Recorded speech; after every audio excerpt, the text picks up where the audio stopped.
Where is this fantasy opinion coming from where people are saying that MAGA is not happy with what Donald Trump is doing and that we regret our vote? I'm serious. You do realize that we are still the silent majority. Yes, we are louder than we were before, but we still are the silent majority. That means just because people are quiet, it does not mean they are not happy with what Donald Trump is doing. In fact, they are ecstatic and they are rooting for him behind the scenes very loudly. They are watching you closely, watching your posts, and are shaking their heads thinking, you do know that we are getting exactly what we voted for. Have a great day.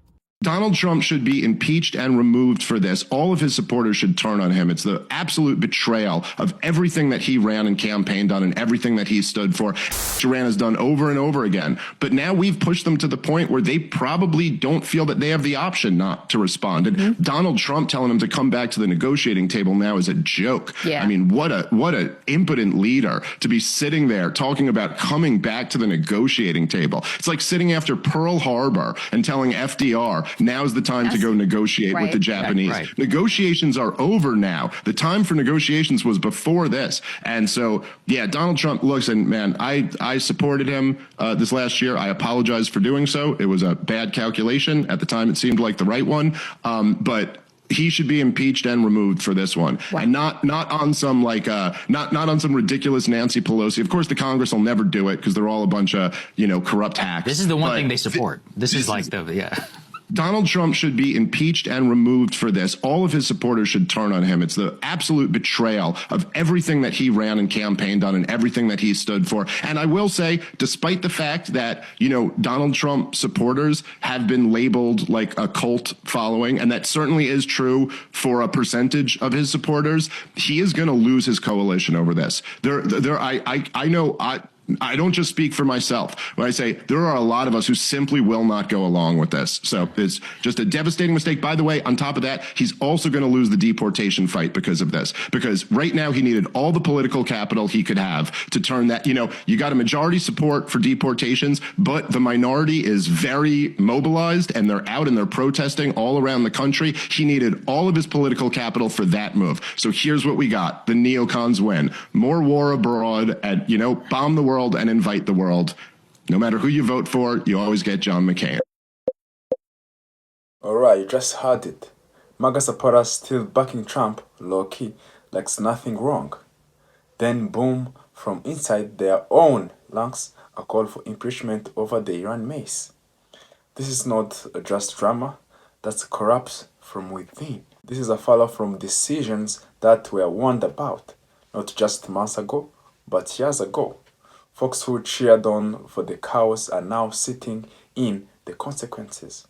And trust me, this story is just getting started. Next up, we are breaking down the regret, the blame, and the hard reality those folks are finally facing, whether they admit it or not. Big shout out to everyone showing love through super thanks and new subs, and everybody lighting up the comments. Appreciate that for real. If you're new again here, hit the like button, subscribe, and share to everyone you know. Because now we are getting into the real mess. Let's get to the video. I think the hardest part about all of this is that middle-aged, I didn't think I could get fooled again by politicians, not after W, which I voted for. Sure you did. We're not surprised. I voted for peace and independent parties. No, you didn't. Every election since then. No, you didn't. And I'm still processing the fact that I've part of the demographic that ushered this into power. Yeah, thanks. Congratulations. Now we're sending our kids to die in war again. Over nukes. Not weapons of mass destruction. That was never going to work. It's full-blown, maybe potentially nukes this time. Yeah. I hate myself. Yeah, you should. Oh, you silly biatch. You knew exactly what you were voting for. And you don't sound like the typical podunk, lack of education MAGA type that we see. And you just admitted that you keep up with politics. And he literally has been saying what he was going to do for years. And you know about Project 2025. You voted with your racism and your hate, and now you're in that finding out phase, literally because you're worried about the kids around you that might be shipping out soon, or some of those that might be coming to your hometown. But guess what? There's many of us that we're not forgiving and forgetting you assholes, okay? So welcome to the fascism that you helped create. And you know that last part that you said, we feel the same way. We hate you assholes too, all right? But the rest of you, y'all have a good day now, okay? So many more videos of people saying that they regret their vote for Donald Trump. While that's great, I really need to know, why did you vote for him in the first place? It was an open book test. The book was literally on fire. What made you say, like, yep, this is my guy? Was it the bankrupted casinos? The fraud university that he ran? Was it because he was found liable for SAing E. Jean Carroll? Or was it because he's a convicted felon with 34 charges? Oh wait, I know. It's because everybody else was lying but him. He's the only one that tells you the truth. Listen to how that sounds. It wasn't only just liberals who were trying to warn you. There were people from his own cabinet. General Mattis said that Trump is the first president that did not try to unite the country. John Kelly, his own chief of staff, said he is the most flawed person he has ever met. Bolton said he is unfit for office. Barr, his own former attorney general, said that he is detached from reality. Liz Cheney called him a threat to democracy. Not only that, her father, Dick Cheney, Mr. War Criminal Halliburton himself, said that there has never been a greater threat to the Republic than Donald J. Trump. You still voted for him. Why? Over a qualified woman who had a weird laugh, who they said slept her way to the top without zero proof, things without proof, but with the proof that Donald Trump is a racist, homophobic, transphobic rapist with ties to Epstein, who's never passed any real legislation, who still doesn't have a health care plan, and always plays the victim. That's who you voted for? Now he's literally trying to get us into World War III. Out of the Iran nuclear deal in 2018, not because it was a bad deal, but because Obama did it. Sitting on his Timu Twitter, live posting about bombings like it's some sort of reality show. That's not foreign policy. No wonder his fake university was sued. He treats everything like a scam, even war. What about his first term, since you all who voted for him think he did something so great? The low gas prices during COVID that got you all warm and fuzzy? You mean when the world shut down, nobody was driving and demand tanked? That's not economic genius, that's a global crisis. Prices rising under Biden should surprise nobody. It was a direct result of Donald Trump gutting reserves and mishandling the pandemic. Trump blames everybody else for the mess that he's created. It's like lighting a match and setting your neighbor's house on fire and then blaming them for not having a fire extinguisher. You weren't lied to, you weren't tricked, you chose him over facts, you chose him over country, you chose him over character, you chose him over your neighbors, and now we are all here paying for it. She said it perfectly. It was an open book test. Every warning was out in the pane. The man didn't hide who he was. He told people what he was gonna do, how he viewed other countries, how he talked about war, immigrants, women. All of it was public. But people didn't care. They weren't voting based on policy or peace. They were voting based on hate, fear, and hype. They thought the chaos would only hit other people. That's why they're shocked now. Because for the first time, the mess is landing in their backyard. And notice how regret only seems to come after the damage is done, after the economy breaks, after the threats escalate, after rights are stripped. Never before. It's never proactive. It's always reactive. And by then, the damage is already backed in. So when these same folks act like they are victims now, it's wild. They weren't victims when they were cheering at the rallies, right? But now they want sympathy. Nah, not after all that. Let's continue. Surely was quiet in Dearborn, Michigan this morning. Well, elections have motherfucking consequences. The black lady told y'all what was gonna happen. And y'all still went in that voting booth trying to stick it to black people. And I know I see a few comments saying that young T. Kamala would have did the same thing. That's a fucking lie. She wouldn't have. The Eastside dude that called Kamala a bitch and said he'll vote for anybody other than her, well, look at his face this morning. Eastside looked like he ain't slept in days. Esau, we know you hate black people, you racist bastard. And that ain't allegedly, Esau. The man with the dead hand and his idiot box, a group of friends, a group of leaders behind him, the Fox News host, the Marco Rubio and the rest of them, and J.D. Vance, who had press conference yesterday.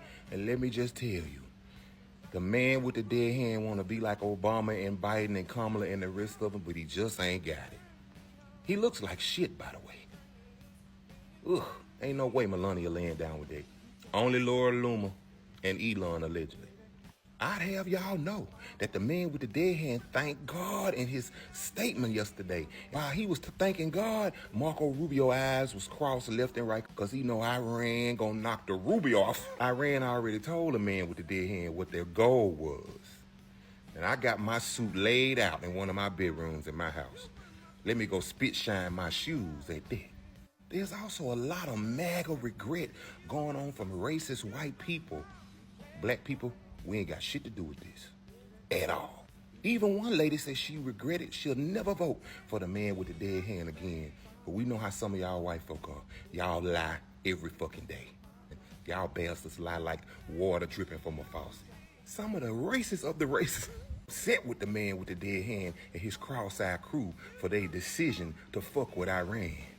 The man with the dead hand, I already know they on his head. And all I can say is, Iran, finish your shift. We out this bitch. Jill Stein even said something.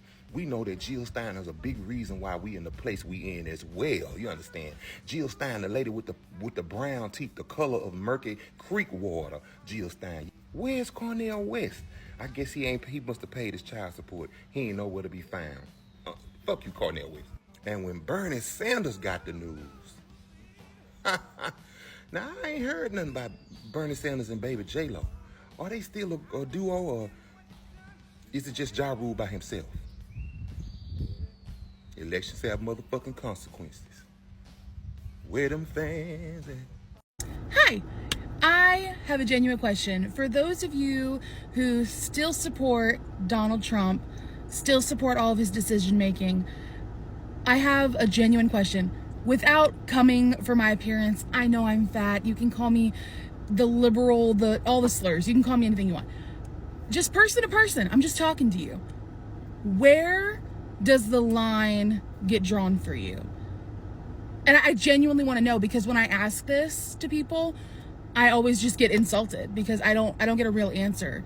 So I kind of want to know, in your head, what is the line that if he crosses this, you don't support him anymore?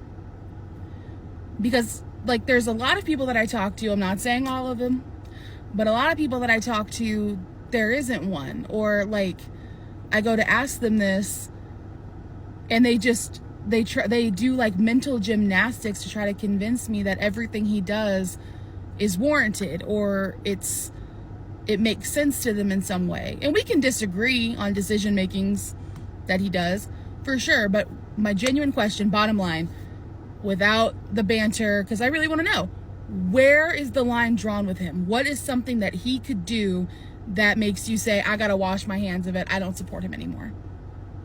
So let me know. I'm genuinely curious. Man, that's the question right there. Where do you draw the line? Because honestly, some of these Trump supporters have been moving the goalpost for years. Caging kids wasn't the line. Muslim bans were on the line. Trying to overturn an election wasn't the line. And now we are talking about war. And still, some of them are saying, well, I still support him low-key, behind the scene. At this point, it's not about politics. It's about humanity. It's about accountability. If people keep excusing everything because it comes from their side, what exactly would ever be too far? Where? And look, people are allowed to wake up. I know they are very allowed, but they don't get to write history. If they helped create this chaos, then the least they can do is to sit in for a second and actually face it. Not run from it, not hide behind fake peace slogans. Own it.